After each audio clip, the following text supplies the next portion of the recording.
At a struggling elementary school in Mississippi, a kind-hearted black teacher gave a pair of shoes to his student because the boy was so poor that he felt ashamed, so poor that he couldn't afford to buy shoes for himself. But the very shoes that brought the boy hope became the sharp scissors that cut off the teacher's career. His act of kindness sparked outrage. Accused of favoritism and condemned by state officials who saw compassion as a violation, he was fired without warning. But he didn't expect that his story quickly spread, and he got a call helped open a new, much bigger door, one he had never thought possible. Jaden Carter had always believed that teaching was more than a job, it was a responsibility, a promise to see the children that the world often overlooked. That belief was what kept him coming back to Oakwood Elementary, a struggling public school in South Jackson, Mississippi, where peeling paint curled away from the walls and fluorescent lights flickered weakly overhead. The air smelled of old textbooks and industrial cleaner, the kind of scent that clung to your clothes long after you left. The school was underfunded, overburdened, and filled with children who had already learned, far too young, that life would not hand them anything easily. Jaden knew that lesson well. He had grown up just like them, a black boy sitting at a scuffed wooden desk, trying to ignore the gnawing hunger in his stomach, the too tight shoes pinching his toes, the way some teachers looked at him like he was a problem waiting to happen. He had spent his childhood navigating a world that told him, again and again, that kids like him weren't supposed to dream too big. That memory stayed with him, an old wound that never fully healed, fueling his determination to be the teacher he wished he had back then. He wasn't just here to teach math and history, he was here to see them, to remind them they mattered. And he saw Elijah Walker. Elijah was 10 years old, painfully quiet, always keeping his head down as if trying to disappear. He was one of Jaden's brightest students, but he never spoke unless called on, never raised his hand unless he was absolutely sure of the answer.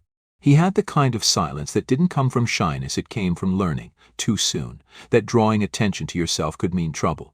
Jaden recognized that silence. He had lived it. It was a cold November morning when Jaden noticed something that made his chest tighten. Elijah's shoes were falling apart. The soles had nearly detached, the fabric frayed at the edges, exposing his socks through jagged holes. Every step he took made the rubber flop against the tile, a quiet, humiliating sound. The boy tried to hide it, tucking his feet under his chair. But Jaden saw the way his shoulders hunched, the way he barely met anyone's eyes. Then recess came, and humiliation struck. A group of boys, led by Connor Williams, one of the wealthier white kids in class, had zeroed in on Elijah. Connor was the kind of child who had never known hunger, never worn the same pair of shoes until they fell apart, never been made to feel small for something he had no control over. He leaned against the playground fence, arms crossed, his smirk dripping with cruel amusement. "Damn Elijah," he sneered, his voice loud enough for everyone to hear. "Where'd you get those shoes? The trash?" Laughter erupted around them. Elijah stiffened, his fingers curling into fists at his sides. Jaden watched from a distance, anger burning under his skin, a deep, familiar rage that came from seeing something he had lived through unfold right in front of him. Elijah said nothing. He just shrank into himself, tucking his feet further under the bench, as if that could make the laughter stop. Jaden wanted to step in, to shut it down, but he knew words wouldn't fix this. What Elijah needed wasn't a lecture on bullying. What he needed was dignity. That night, Jaden sat in his tiny apartment, his dinner barely touched as he replayed the moment over and over in his mind. He had seen so many kids like Elijah, kids who learned, young, that the world would not protect them. Kids who carried their shame like a weight on their back, heavier with every cruel word, every reminder that they had less. Jaden had spent his life fighting to prove that he was more than what society expected him to be, and now he saw that same battle in Elijah's hunched shoulders and downcast eyes. He didn't hesitate. After his evening shift at the diner, one of 2 side jobs he worked to make ends meet, he stopped by a small shoe store on his way home. He didn't pick the most expensive pair, nor the flashiest ones.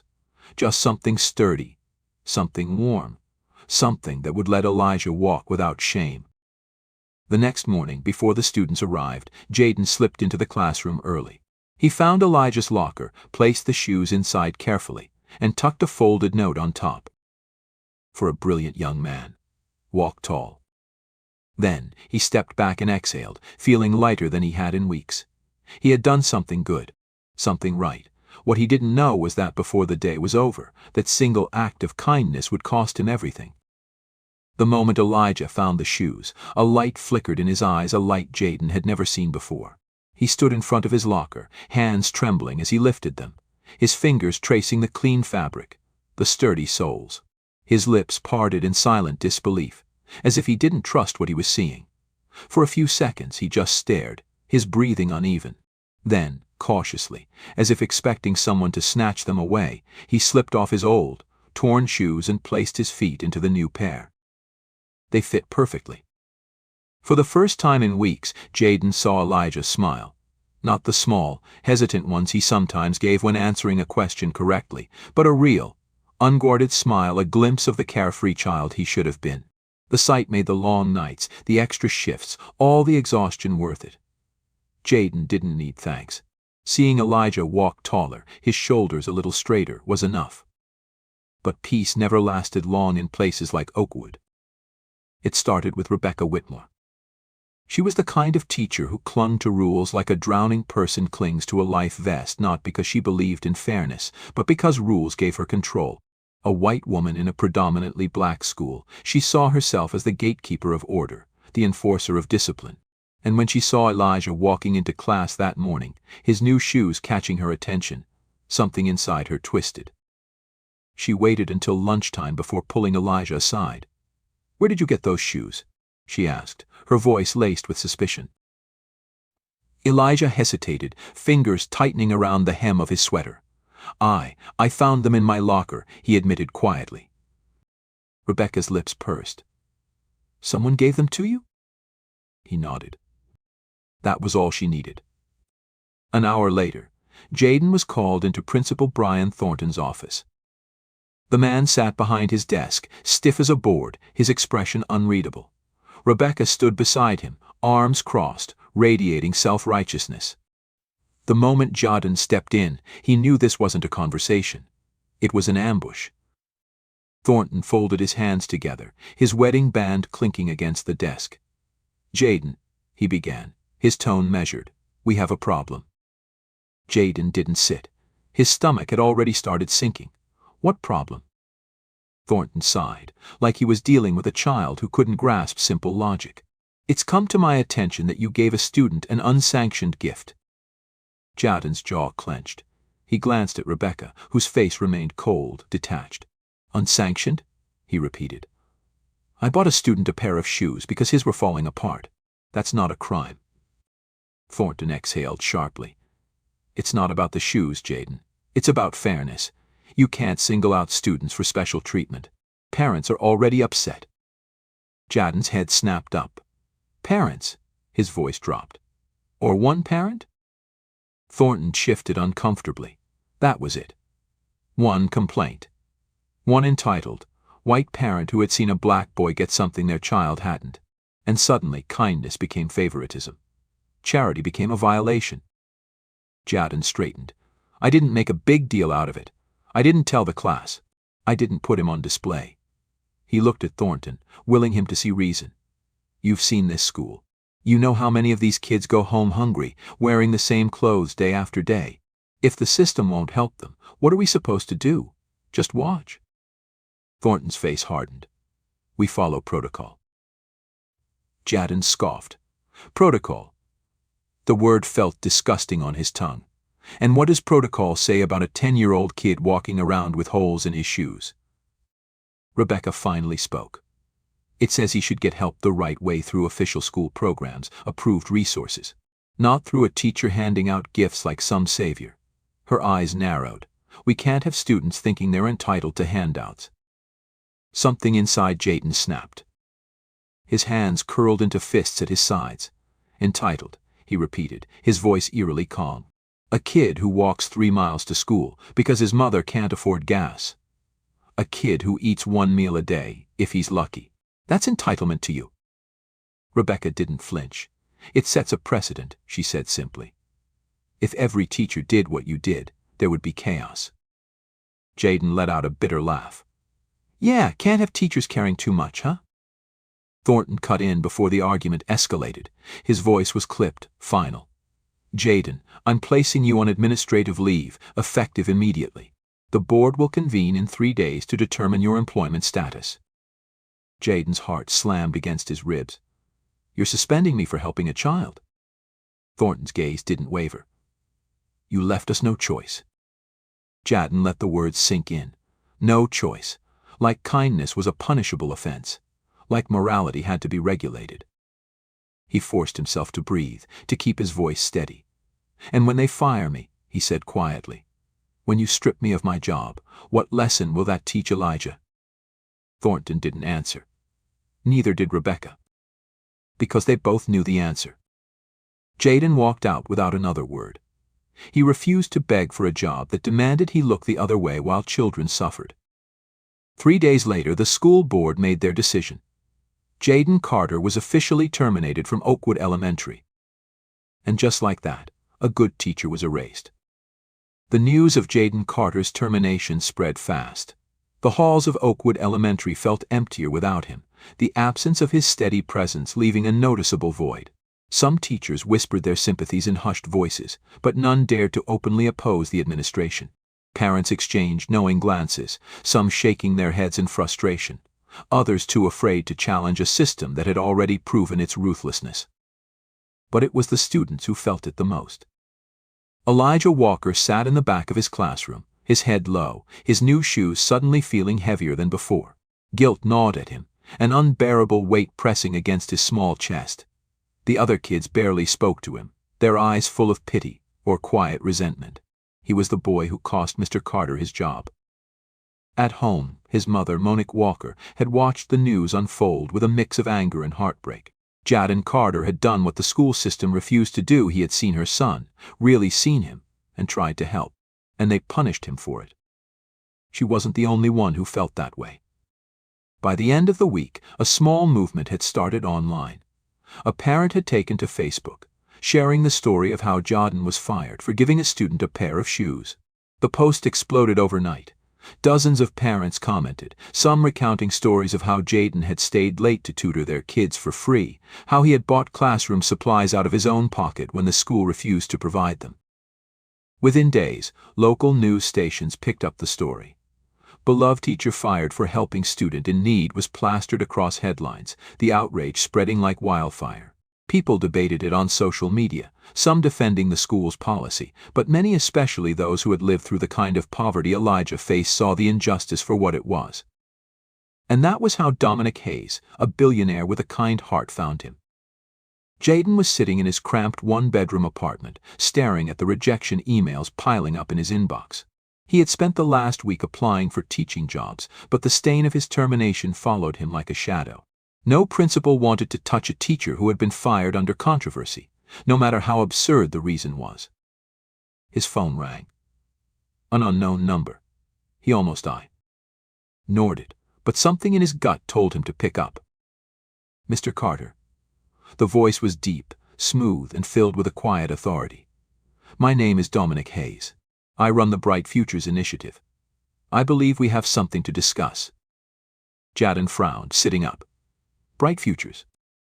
A non-profit focused on providing educational resources for underprivileged communities, Dominic explained. I saw your story. Read about what you did for that boy. We need people like you, Mr. Carter. Teachers who care. Jaden let out a sharp breath, rubbing his forehead. He had spent the past week drowning in disappointment, anger, self-doubt. Now, a complete stranger was offering him a lifeline. I appreciate that, Mr. Hayes, I do, but he hesitated. I don't know if I can do this again. The system doesn't want teachers like me. Dominic chuckled. The system doesn't. But the kids do. That silence stretched between them, thick with unspoken truths. Then Dominic said something that changed everything. We're launching a new initiative, he explained. A mentorship program for kids in high-risk communities, kids like Elijah. We need someone to lead it. Someone who understands them, who's lived their struggles. Someone who won't turn a blind eye. A pause. Then, with certainty, we need you, Jaden. Jaden swallowed hard. He had spent years fighting a losing battle within a broken system, a system that punished compassion and protected bureaucracy. For the first time, someone was offering him a way to make a real difference without asking him to compromise his morals. He exhaled slowly, gripping the phone tighter. "When do we start?" Jaden sat in his car outside Bright Futures Initiative, gripping the steering wheel so tightly his knuckles turned white. The sun had barely begun to set, casting long golden streaks across the windshield, but he hardly noticed. His mind was still caught in the past, in the last few weeks that had ripped his career apart and left him standing at the edge of uncertainty. He should have been excited. He should have been grateful. Dominic Hayes had handed him a second chance, one that didn't come with restrictions, one that wouldn't punish him for doing what was right. Yet, for all the hope threaded through that opportunity, a nagging voice in the back of his mind wouldn't let him forget what had happened. They fired you for caring. What made him think this would be any different? His fingers drummed restlessly against the steering wheel. Maybe he wasn't ready to fight again. Maybe Elijah's crushed expression in the hallway, the whispers of his students, the betrayal from colleagues who had stood by and watched him be erased, maybe all of it had drained him more than he realized. A soft knock at the window pulled him back to reality. He turned and found Monique Walker standing outside, arms folded, her eyes sharp but kind. He rolled down the window slowly. "You just gonna sit here all night?" she asked, raising a brow. Jaden exhaled a laugh that barely sounded like one. "Thinking about it." She leaned against the door, studying him. "You know, I never got the chance to thank you for what you did for Elijah."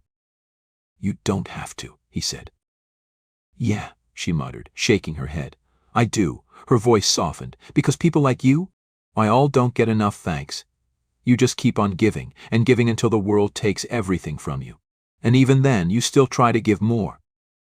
Jaden swallowed hard, looking away.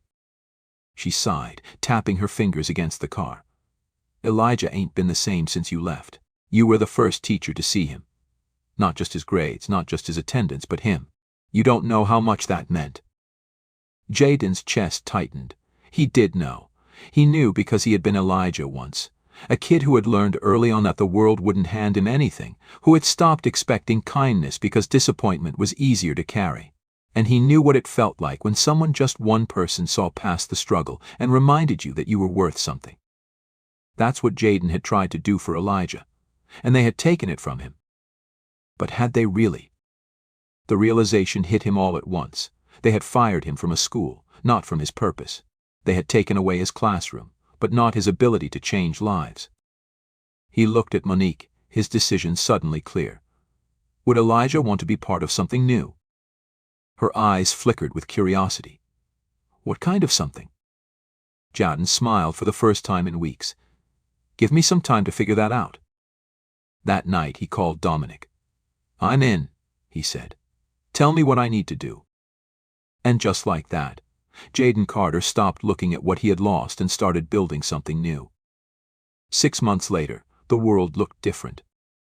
Jaden stood at the front of a crowded community center in South Jackson, dressed in a simple button-down and slacks, watching as a room full of kids who had been ignored, dismissed, forgotten settled into their seats.